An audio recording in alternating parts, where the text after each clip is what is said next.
अहम खबर आपको देंगे। लाहौर हाईकोर्ट ने रिवर रावी प्रोजेक्ट को गैर कानूनी करार दे दिया है। अदालत ने अपने रिमार्क्स में कहा है कि रिवर रावी प्रोजेक्ट के लिए कवायद और जवाबित पूरे नहीं किए गए। डॉन न्यूज के नुमाइंदे राना बिलाल ने हमें ज्वाइन किया है। राना बिलाल, बताएगा अदालती हुक्म में क्या बताया गया है?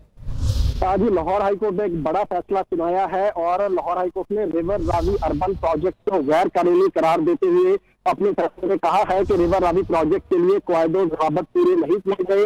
लाहौर हाईकोर्ट के जस्टिस शाहिद करीम ने वकार शेख और शराब ज़कात समेत दीगर की दरखास्तों पर ओपन कोर्ट में आज ये नफीज किया गया फैसला सुनाया है और अदालत ने अपने फैसले में ये भी कहा है कि 1894 के कानून की खिलाफ वर्जी करके इस प्रोजेक्ट के लिए जमीन एक्वायर की गई थी और रूदा तमीमी ऑर्डिनेंस की है। अदालत ने इसे भी गैर कानूनी करार दिया है।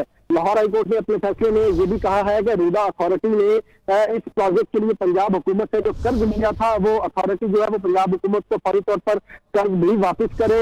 जो मुख्तलिफ ज़राई अराजी के जो मालकान है जहाँ पर ये प्रोजेक्ट बन रहा था उनकी जानिब से लाहौर हाईकोर्ट में भी दरखास्त दायर की गई थी और ये कहा गया था कि कोड़ियों के भाव उनकी जमीन जो है वो प्रोजेक्ट के लिए खरीदी गई है। और इसके अलावा जो दरखास्त गुजार है उनकी जानिब से ये भी इस दरखास्त में मौका शेयर किया गया कि माहौलियाती एजेंसी से इस प्रोजेक्ट के लिए इजाजत नहीं ली गई। लाहौर हाई कोर्ट ने इस हवाले से दायर तमाम दरखास्तों को मंजूर कर लिया है और रिवर रावी अर्बन को गैर कानूनी करार देते हुए ये भी कहा है कि अगर पंजाब हुकूमत दोबारा ये प्रोजेक्ट करना चाहे तो इससे पहले उसे कानून साजी करना होगी।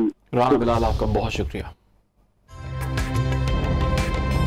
ताज़ा तरीन वीडियोस के लिए हमारा YouTube चैनल सब्सक्राइब करके बेल आइकन प्रेस करिए ताकि आपको मिले हर अपडेट सबसे पहले।